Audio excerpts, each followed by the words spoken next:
I took 6 bullets to the head for scoring an own goal. My name is Andres Escobar, and my story is one of the most horrifying in the world of football.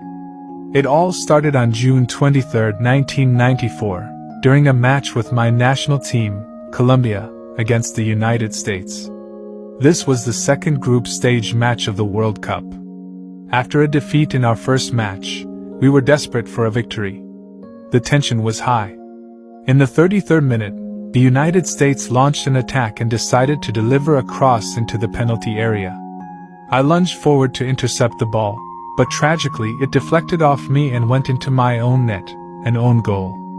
This put the United States in the lead with a score of 1-0, and they ultimately won the match, resulting in our elimination from the World Cup. The Colombian people were infuriated with me following that mistake, a mistake that would ultimately cost me my life. A week later, on July 1st, I made the ill-fated decision to visit a nightclub in Medellin with some friends. Little did I know that it would be a decision I would deeply regret. As I left the club around 3 in the morning, I found myself alone in my car in the parking lot. It was already too late at that moment. Out of nowhere, an armed commando consisting of 3 men suddenly appeared and mercilessly showered me with bullets. I sustained a total of 6 gunshot wounds to my head. According to witnesses, one of the assailants even shouted, "Goal," with each shot, cruelly mocking my own goal on the football field. He was later apprehended and sentenced to 43 years in prison for this abhorrent act. I left behind my wife and children, forever altering their lives. Stay tuned for more stories. The kid was hella smart in school. There was something wrong with him though, but nobody knew at the time. He ends up getting a girlfriend and he starts capping to this girl like, I'm a professional tennis player and like I get hella money from like my sponsors. I have sponsors like That's a Nike. big fucking lie. Yeah, bro, he's saying like, I have sponsors like Nike, like Adidas and shit like that. And she's just like, oh my god, right? He goes and he steals I forgot how much money from his parents, but he goes into like their bank account or something somehow, and he ends up buying her a brand new fucking car. At the time, bro, buys her a brand new car. He's like, babe, got you a car. He goes again and he buys 2 first-class tickets for them to travel, I think, to like New York, and they were gonna stay in like a presidential suite, bro. What the fuck? So he was like crazy as fuck. His dad was like, bro, no, like I'm gonna fucking refund all this shit. He's arguing with his dad and shit. He starts beating the fuck out of his dad, bro. The mom comes into the living room and she's holding a knife. And she's just like, no, like, get off your dad, stop. And she's like kind of pointing at him and shit. And his dad's like, damn near, like, he beat him like half to death already. His dad's like laying down and shit. And he goes up to his mom, fights with her, takes the knife from her. He stabs his mom 30 times. Holy shit. Yeah, stabs his mom 30 times. And then he goes over to his dad. He holds his dad's hand and says, I'm sorry. Held his hand for a minute. And then he stabs him a bunch of times too and kills his dad. Yeah. Right after that, he packs his bags Goes to New York. like, no. He doesn't just go to New York, nigga. This guy travels the fucking world with this girl, bro. He goes to Barbados. He goes to Miami. He goes to San Francisco. He goes everywhere with this girl, and they're staying in like the most expensive hotels. And he's really trying to just prove this lifestyle the whole fucking time, dude. I'm telling you, crazy as fuck. And then this footage hides the most disturbing secret. It was taken on August 12, 2000 in Vallejo, California. The girl in the window is 8-year-old Mitzi Sanchez. She looks happy in her father's arms, surrounded by friends and family. But on her birthday, Mitzi's life will take a shocking turn for the worse. 12 years earlier, Amber Swartz Garcia is playing jump rope in her front yard in Pinole, California, when she's abducted in broad daylight. After years of searching with no solid leads, the 7-year-old is presumed dead. Her body is never found. December 9, 1999, 11 years after the disappearance of Amber, 7-year-old Ziana Fairchild goes missing after witnesses saw her talking to a man at a Vallejo gas station. 1 year passes, and still Ziana is nowhere to be found. I miss you guys. For over 12 years, the state of California is terrorized by a serial killer targeting children. Having made 8 victims already, no one knows where he will strike next. But on August 12, 2000, 8-year-old Mitzi Sanchez will become the last victim of the serial killer. She will be forever known as the one who escaped and brought him to justice. Vallejo police are again asking for the public's help tonight in locating a missing 8-year-old girl. To the person who took my daughter, I don't care what they done to her, just bring her back to me. I just want to see my daughter again. There was someone out there that was hunting children. We needed to find that person. Missy, if you're watching, I love you. Please come home. It's December 9th, 1999. In the quiet town of Vallejo, California, Mitzi Sanchez lives a normal life with her parents and her 3 siblings. 7:30 a.m., less than 2 miles away from where Mitzi lives, 7-year-old Ziana Fairchild disappears on her way to school. Police follow every possible lead to try and find the missing girl, to no avail. After months of investigation with the help of the FBI, the case grows cold. Ziana Fairchild is presumed dead.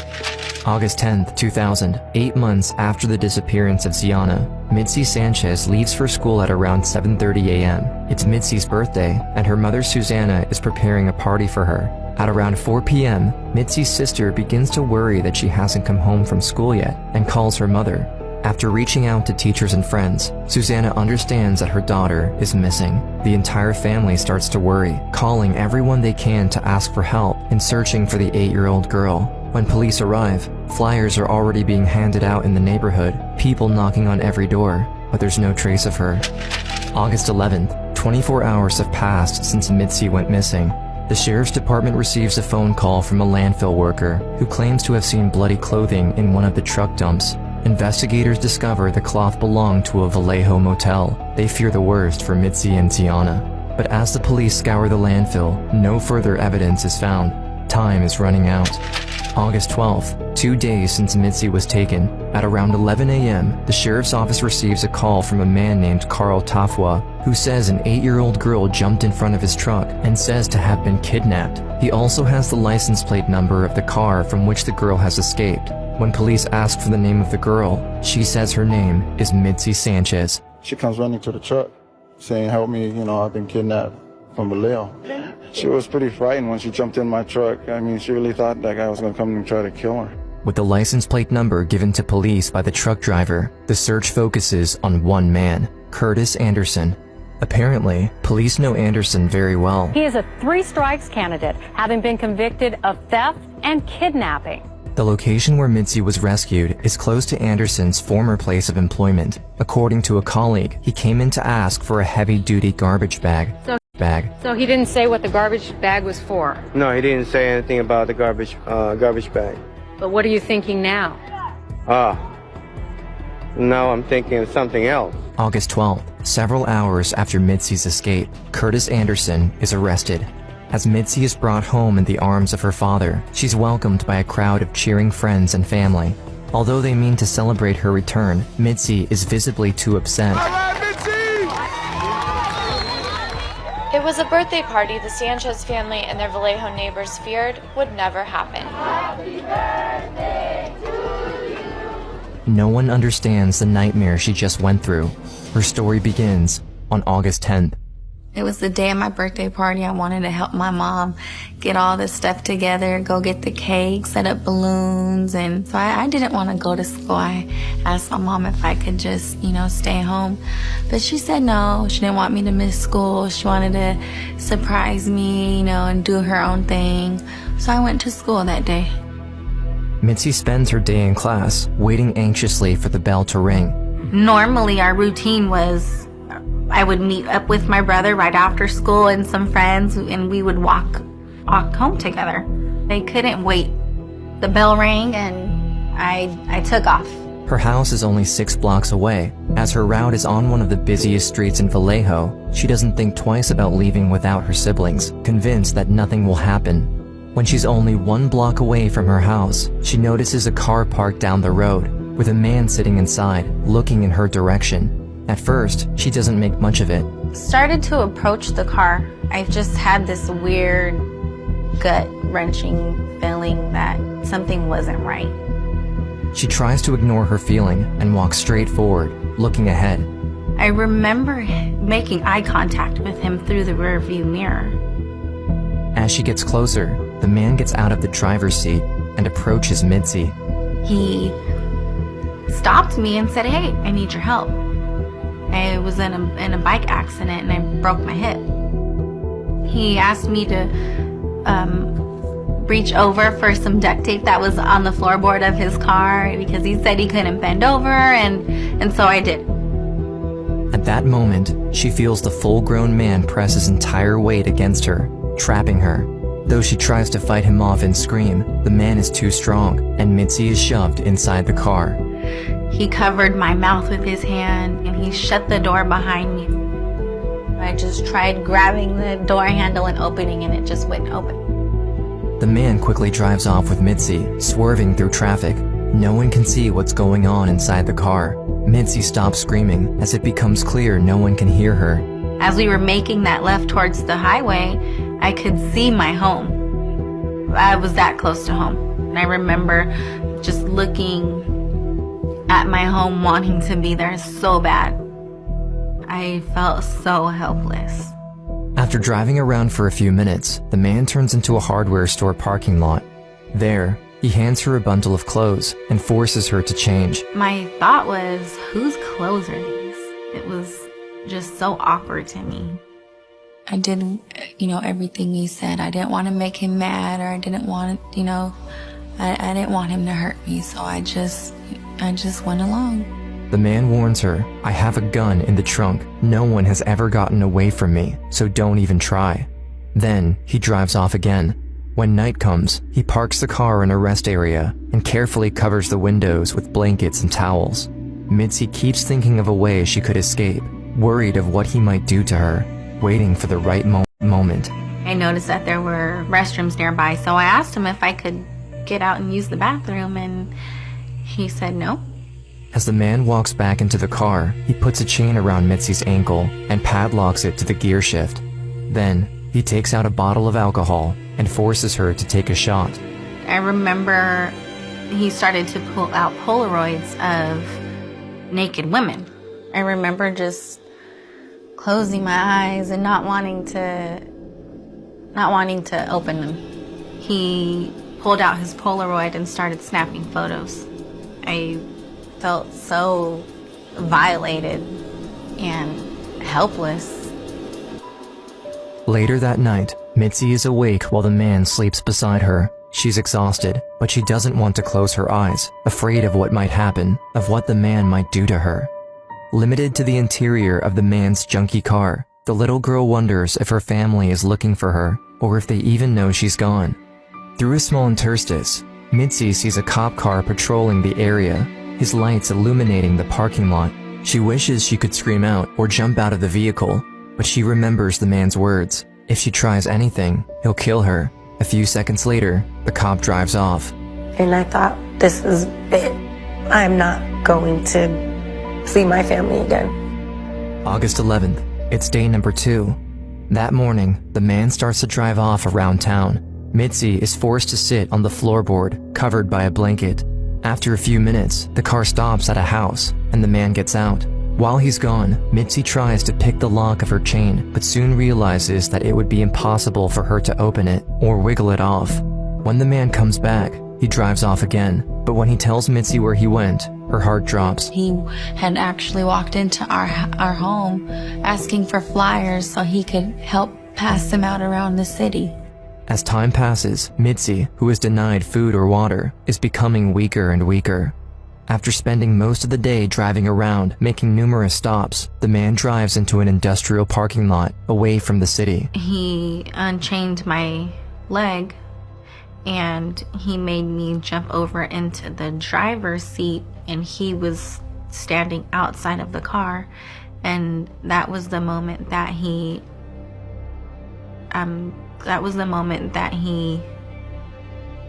raped me. My entire body went into shock. I felt helpless. I never cried in front of him. Although I was dying and breaking and falling apart inside, I wasn't going to give him that satisfaction. Night falls. As the previous night, she forbids herself to fall asleep, too fearful of what he could do if she closes her eyes. Instead, she finds her escape in the stars, gazing at them and wishing to be home. I didn't know what was going on at home. I just knew that I missed them. I wanted to be with them. I prayed for God to let my family know that I loved them.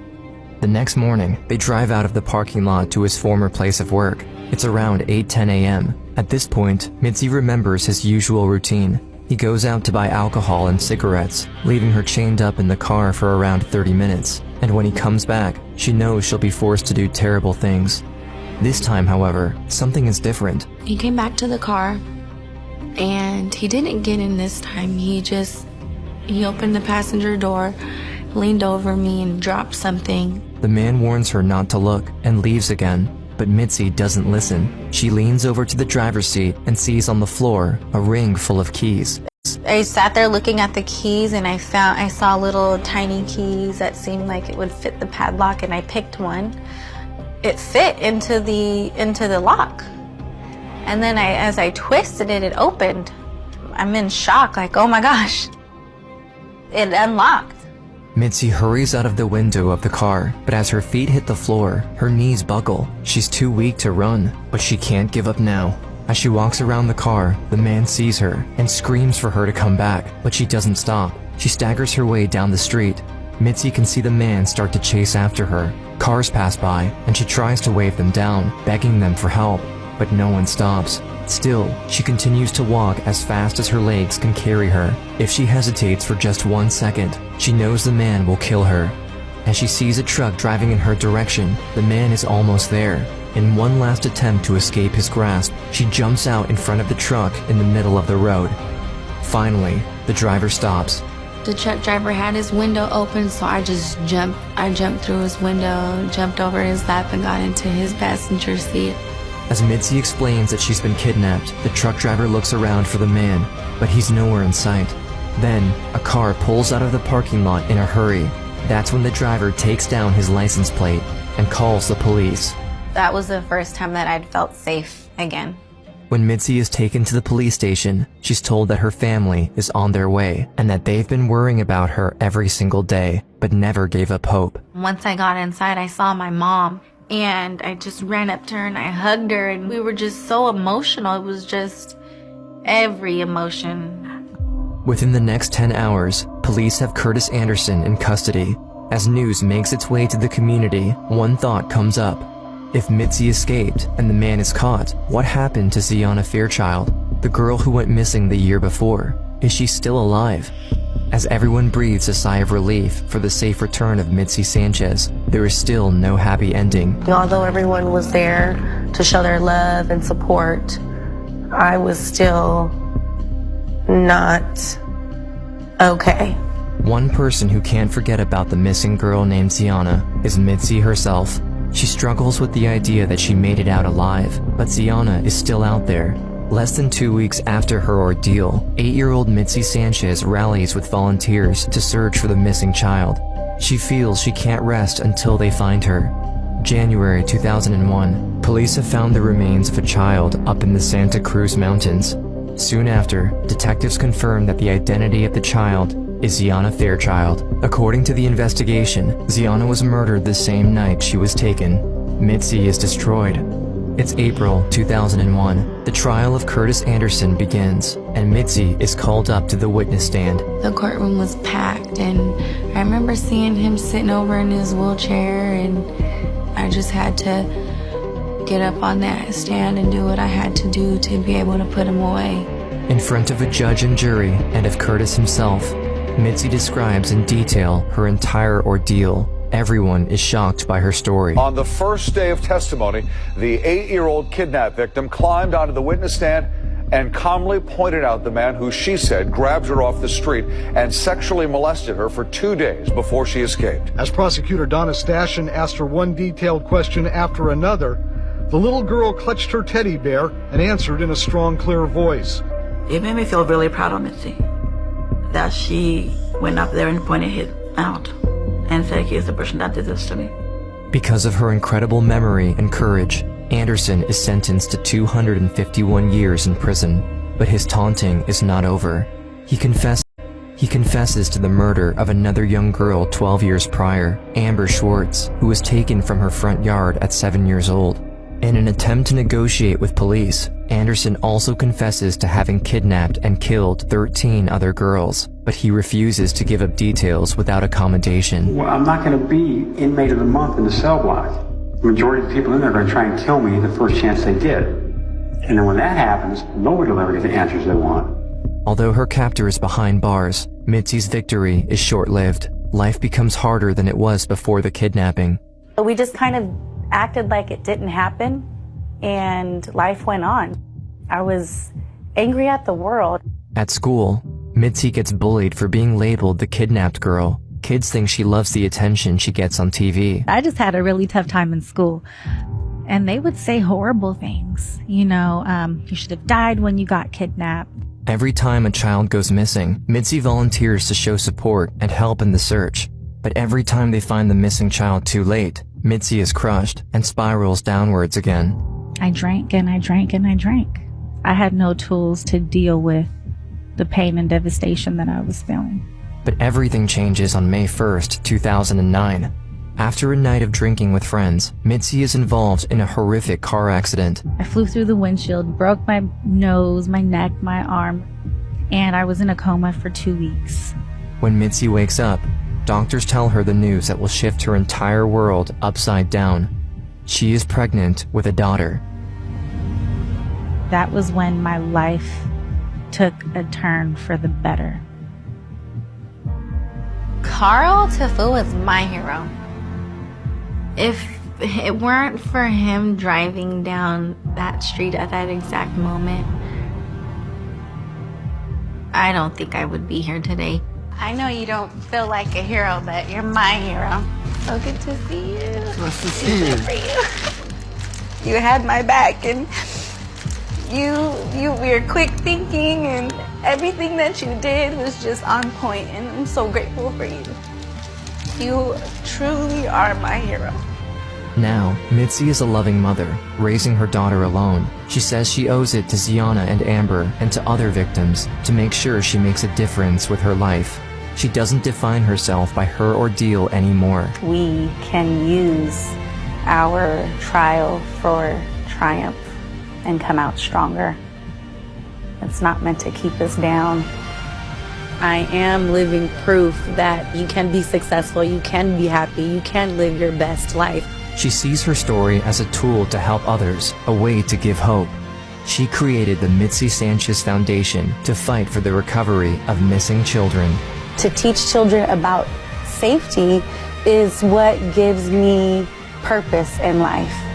I get to use my story that was just so much trauma, but I get to use it for triumph. My mom's family has been in the New York Times not once, but twice for cases of abusing their kids so bad that the kid didn't survive. Content warning for child abuse, child neglect, substances given to minors, and a beheading. This is a really gruesome story, so if you can't handle it, please just click away and it's fine. So this is my mom's family, the Larmores. This is my mom right here. She's the reason why my sister Marianne passed away at a young age. And then this is my uncle, Merton Larimore, who's the reason his own son didn't survive into adulthood either. If you want to read the New York Times article, this is it, but just a heads up, they really sympathize with abusive parents. Typical media, they are not there for the children whatsoever, even when the child has already passed away. So here's the real story.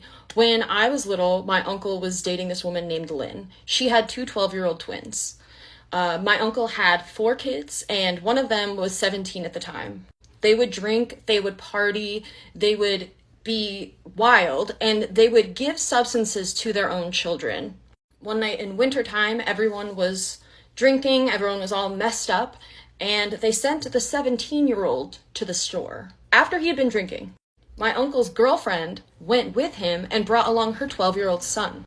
What adult would actually drink with a minor and get in the car like that and have them driving and stuff, I don't know. But these are the type of people that my family loves, apparently, because they're exactly like that. When I was little, our family just said, well, they hit black ice and skid off the road. That's not entirely true. The adults had fed alcohol to the minors, so much so that my cousin slid off the road and ran into a fence That fence beheaded him. He was 17 years old. Where was his dad? Drunk. At home. Just like his dad's mother, my mom, who was always drunk and putting her children in harm's way. This runs in the family. It's so in our family, you can literally find it in the New York Times. So my cousin passes away, the 12-year-old boy passes away, and then what happens? The woman goes to jail. What does my uncle do after that? He married her. And my family brought her to all of our events, took her around all the kids. I literally have photos of her at my sister's baby showers. And like, I didn't put two and two together until like I was an adult, that like this woman literally caused my cousin Timmy, who was fun, exciting, he was so silly, he was really funny, he was one of the few allies I had in the family. She literally caused him to be unalived at 17 years old, and my uncle didn't care. He married her. He was the one who was encouraging the drinking and the partying. Like, my mom and her own siblings and the family is like literally rotten, and I have proof. I have literal actual court cases to prove it.